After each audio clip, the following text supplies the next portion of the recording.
past 19 months have given us many opportunities to join with the least of these in profound ways. To see their pain, to listen to their cries for help, to bring their needs before God in prayer, and to act, knowing that the love and compassion we have the privilege of sharing with those who are vulnerable is one of the best ways to honor our God who first loved us. At Mission 2020, my colleagues and I had the opportunity to share stories of working with vulnerable people, including orphans and children in need of foster care, survivors of trafficking and exploitation, and refugees and other forcibly displaced people.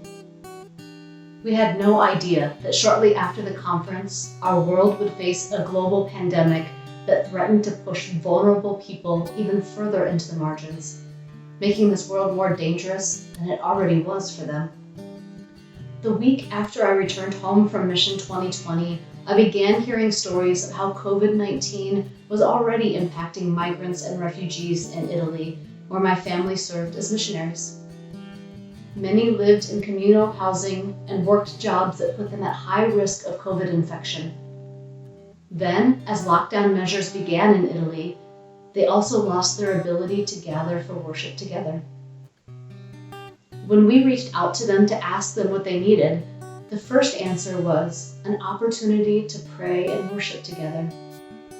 So my husband Tim and I began hosting prayer and worship gatherings through Zoom. This time together reminded us of the beautiful chaos of multicultural and multilingual worship, and taught us new things about virtual worship. Prayer time was my favorite, as simultaneous prayers in English, Italian, French, Yoruba, Twi, and perhaps even other languages were spoken. It's a wonderfully holy space to hear prayers lifted to God in languages of different tribes and nations together. As I listened to their struggles, though, I knew that COVID-19 was going to affect people who are displaced from their homes, on the move, or living in diaspora in devastating ways.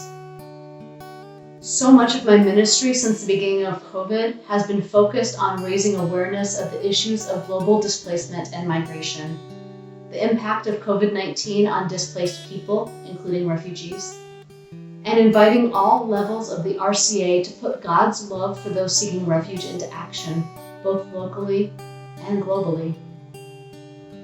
A few resources we've created to assist this are a migration storytelling page, a theology of migration page, a World Refugee Day toolkit, a migration and the church resource page, and a caring for refugees and displaced people page. All of these resources can be found on the RCA and FaithWord websites. You're also invited to contact me if I can assist you in caring for refugees and displaced people. My colleagues and I have seen God at work in life-changing ways despite the additional challenges presented by COVID-19. Here are some of their stories. Dumela, friends from Mission 2020. It seems in some ways it's been so long, and in other ways it hasn't been long at all. I am Reverend Dr. Janice Kingdom Greer, Mission Liaison to Sechabello Family and Child Services in the Free State Province of South Africa in a village called Botshabelo. I'm so pleased to bring you greetings from that place where God continues to do important and necessary work in order to place vulnerable children and orphan children in loving families. If I had to use one word to describe the work of our staff in South Africa during this pandemic, it would be agile. This staff immediately pivoted when they realized that home visits weren't going to be difficult and placement might be harder because of the virus. They immediately pivoted and moved into helping the community understand the importance of wearing masks and the importance of washing their hands and the importance of maintaining distance. At the same time, they set themselves up, a portion of their staff, at the police stations in order to provide compassion and understanding to mitigate some of the trauma that might come from those who were coming to the police who only provide more technical care according to their skill set, and also elevating their voice throughout the entire province has been a remarkable thing, because now it has allowed them to have access to more loving families, to have access to more resources, to have access to more opportunities for orphan and vulnerable children in Boshebelo. The work continues. Thank you for your support. Thank you for who you are. Salahatle, may you ever be well. Hi, my name is Bob Abel, and I serve with an organization called Remember New. Remember New's vision is to end child sex slavery through prevention. Well, we do that by identifying children who are at risk of being sold and offering them a scholarship to come and live in a safe home, a safe parental home. Much like in the United States, schools had to shut down because of COVID.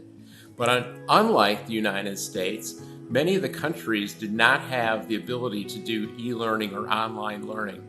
There's one country in particular, Myanmar, whose children have been out of school since March of 2020.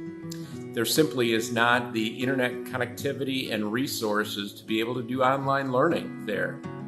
Add onto that a military coup which took place in that country. These children are desperate for education. Education is vital to them to be able to gain a place in life where they are no longer at risk of the trade. But one of the blessings that we've seen through COVID is that people have stepped forward and have donated and equipped our homes with computers. And we are very grateful for that. We also are thankful that over 2,000 children, again, 16 different countries, we have no reported cases of any of our children being infected with the virus. And for that, that is absolutely miraculous.